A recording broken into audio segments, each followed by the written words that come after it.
ಆಕಾಶವಾಣಿ ವಾರ್ತೆಗಳು ಓದುತ್ತಿರುವವರು ವಿಮಲಾಕ್ಷಿ ನಾರಾಯಣಮೂರ್ತಿ. ಮುಖ್ಯಾಂಶಗಳು. ಅಸ್ಸಾಂನ ಕಾಜಿರಂಗ ಎಲಿವೇಟೆಡ್ ಕಾರಿಡಾರ್ಗೆ ಭೂಮಿ ಪೂಜೆ ನೆರವೇರಿಸಿದ ಪ್ರಧಾನಿ. 5 ವಂದೇ ಭಾರತ್ ರೈಲುಗಳಿಗೂ ಹಸಿರು ನಿಶಾನೆ. ನವದೆಹಲಿಯಲ್ಲಿಂದು ಪಿಎಂ ವಿಶ್ವಕರ್ಮ ಹಾತ್ 2026ಕ್ಕೆ ಕೇಂದ್ರ ಸಚಿವ ಜಿತನ್ ರಾಮ್ ಮಾಂಜಿ ಚಾಲನೆ. ದೇಶದಾದ್ಯಂತ ಇಂದು ಮೌನಿ ಅಮಾವಾಸ್ಯೆ, ಸಂಗಮ ಸ್ಥಳಗಳಲ್ಲಿ ಭಕ್ತರಿಂದ ಪವಿತ್ರ ಮಾಘಸ್ನಾನ.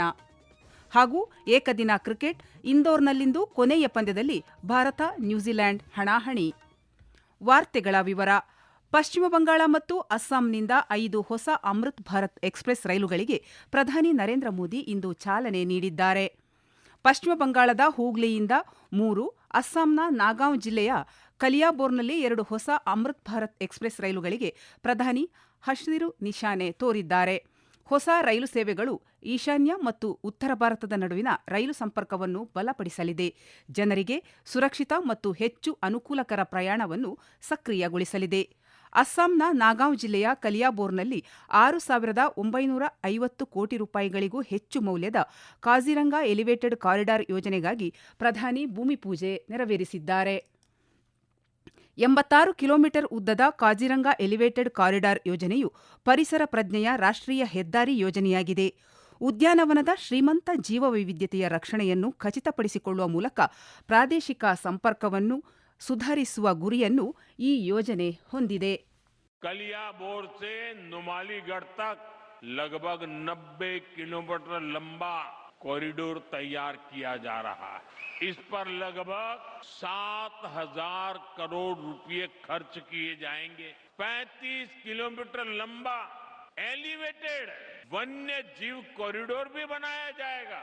यहाँ गाड़ियां ऊपर से गुजरेगी और नीचे वन्य जीवों की आवाजाही बिना किसी बाधा के बनी रहेगी. ಸಂಜೆ ಪಶ್ಚಿಮ ಬಂಗಾಳದ ಹೂಗ್ಲಿ ಜಿಲ್ಲೆಯ ಸಿಂಗೂರಿನಲ್ಲಿ ಸುಮಾರು 830 ಕೋಟಿ ಮೌಲ್ಯದ ವಿವಿಧ ಅಭಿವೃದ್ಧಿ ಯೋಜನೆಗಳಿಗೆ ಪ್ರಧಾನಿ ಮೋದಿ ಉದ್ಘಾಟನೆ ಮತ್ತು ಶಂಕುಸ್ಥಾಪನೆ ನೆರವೇರಿಸಲಿದ್ದಾರೆ. ಕೇಂದ್ರದ ಅತಿ ಸಣ್ಣ ಮತ್ತು ಮಧ್ಯಮ ಉದ್ಯಮಗಳ ಸಚಿವ ಜಿತನ್ ರಾಮ್ ಮಾಂಜಿ ನವದೆಹಲಿಯಲ್ಲಿಂದು ಪ್ರಧಾನಮಂತ್ರಿ ವಿಶ್ವಕರ್ಮ ಹಾತ್ 2026 ಉದ್ಘಾಟಿಸಿದರು. ಈ ಸಂದರ್ಭದಲ್ಲಿ ಸಚಿವರು ಕುಶಲಕರ್ಮಿಗಳು ಮತ್ತು ಇತರ ಪ್ರದರ್ಶಕರೊಂದಿಗೆ ಸಂವಾದ ನಡೆಸಿದರು. ಉದ್ಘಾಟನಾ ಸಮಾರಂಭದಲ್ಲಿ ಕೇಂದ್ರ ಎಂಎಸ್ಎಂಇ ಖಾತೆ ರಾಜ್ಯ ಸಚಿವೆ ಶೋಭಾ ಕರಂದ್ಲಾಜೆ ಮತ್ತು ಇತರ ಅಧಿಕಾರಿಗಳು ಭಾಗವಹಿಸಿದ್ದರು.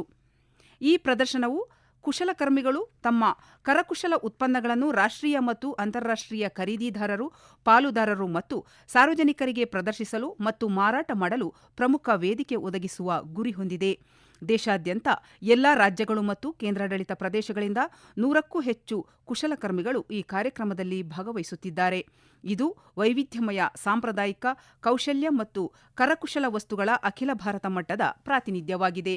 ಈ ಕಾರ್ಯಕ್ರಮವು ಇದೇ 31ರಂದು ಮುಕ್ತಾಯಗೊಳ್ಳಲಿದ್ದು, ಬೆಳಿಗ್ಗೆ 10:30ರಿಂದ ರಾತ್ರಿ 10 ಗಂಟೆಯವರೆಗೆ ಸಾರ್ವಜನಿಕರಿಗೆ ಮುಕ್ತವಾಗಿರಲಿದೆ.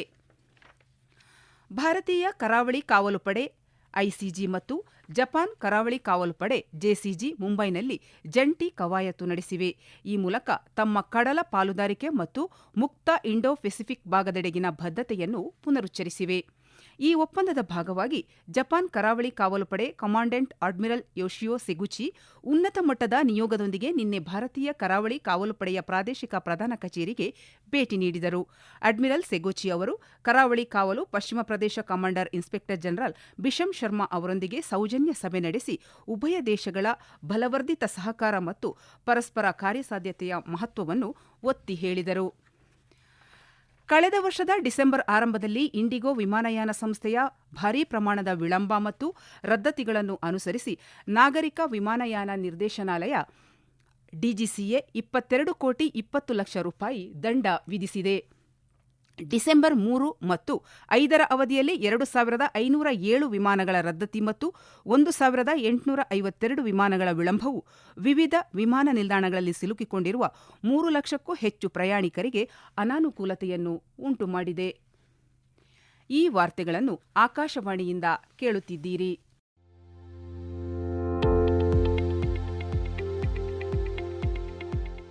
ನಮ್ಮ ಎಲ್ಲ ರಾಷ್ಟ್ರೀಯ ವಾರ್ತೆಗಳು ಹಾಗೂ ಪ್ರದೇಶ ಸಮಾಚಾರ ಈಗ ಆಕಾಶವಾಣಿ ನ್ಯೂಸ್ ಕನ್ನಡ ಯೂಟ್ಯೂಬ್ ಚಾನೆಲ್ನಲ್ಲಿ ಲಭ್ಯ. ನಮ್ಮ ಎಕ್ಸ್ ಖಾತೆ ಮತ್ತು ಇನ್ಸ್ಟಾಗ್ರಾಂ ಖಾತೆ ಆಕಾಶವಾಣಿ ನ್ಯೂಸ್ ಕನ್ನಡ. ಹೆಚ್ಚಿನ ಮಾಹಿತಿಗಾಗಿ ನಮ್ಮ ಫೇಸ್ಬುಕ್ ಖಾತೆ ಆಕಾಶವಾಣಿ ವಾರ್ತೆ ಕನ್ನಡವನ್ನು ಅನುಸರಿಸಿ. ಮಾಹಿತಿಗಳ ಹೂರಣ ವಾರದ ಕಾರ್ಯಕ್ರಮ ಪ್ರಚಲಿತ ವಿದ್ಯಮಾನ ಪ್ರತಿ ಬುಧವಾರ ರಾತ್ರಿ 9:15